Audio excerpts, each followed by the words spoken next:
An American boy discovers something terrifying. He sees a male lion suddenly appear right in front of him. Sensing something is terribly wrong, he quickly shields his younger brother behind him. Facing such a massive beast, he knows even firing a gun would not kill it in one shot. The boy makes an unexpected move. At the critical moment, he actually puts down his weapon, trying to show the Lion King through his actions that he means no harm. Surprisingly, the fierce look on the lion's face slowly begins to soften, but suddenly a gunshot shatters the fragile balance. The one who fired is the boy's father, but he miscalculated. The Lion King roars and charges at the boy. Sharp teeth pierce through bone. The father fires several more shots, trying desperately to stop it, but still cannot stop the lion from carrying the child away. He knows his son has no chance of survival, yet the gears of fate quietly begin to turn at this moment. Lion blood accidentally seeps into his wound, as if instantly opening a mysterious door. The two sets of genes react in an unbelievable way. The Lion King also seems to sense this change. It drops its prey to the ground and turns away. The boy miraculously survives in the end, but the father feels no joy at all. As a legendary underworld figure, he cannot tolerate his son's cowardly behavior at the time. He wants his son to have the ferocity of a wolf, and lectures him on the law of survival of the fittest. The father hopes he will take over the business someday. This way of upbringing fills the boy with pain and conflict. Facing this brutal father, the boy does not dare to resist even a little, but when he sees the stuffed Lion King, he can no longer suppress the rage inside.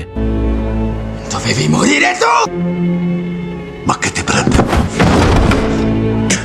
The boy locks himself in his room. He swears he will never become a cold-blooded monster like his father. Not long ago, his mother chose suicide due to long-term domestic abuse, anger mixed with disappointment toward this family. In a fit of rage, he decides to leave forever. Before leaving, he takes out a mysterious card. It seems to hold great importance to him, but just as he carefully climbs onto the roof, the tiles beneath his feet suddenly crack. He thinks he will fall hard to the ground, but instead he lands lightly. The boy cannot believe what just happened, but there is no time to think. He makes his way back to his mother's hometown, a vast grassland in the Russian Far East. Just as he is immersed in the grandeur of nature, a terrifying sound suddenly rings out. The boy looks back in horror, only to see dust rising along the horizon. A massive herd of bison charging toward him at incredible speed. Facing such a dense herd, even a strong male lion would have to retreat. There is nowhere to hide on the open grassland. All he can do is cover his ears and accept his fate. But strangely, the herd does not trample over him. Instead, they split and run past on both sides. Only then does he realize the leader of the herd is protecting him with its body. When all the bison finally leave, the Bison King departs at ease. Only then does the boy realize he not only has the ability to communicate with beasts, but his physical abilities are far beyond normal. With just a bit of strength, an arrow can fly 100 meters. His speed rivals that of a cheetah. He can instantly catch up to a running stag. His explosive power is terrifying. With a light tap of his toes, he can soar into the air. His hearing becomes sharper and sharper. He can clearly distinguish every splash of water in a canyon. Suddenly, a gunshot echoes through the valley. He quickly climbs a towering tree 100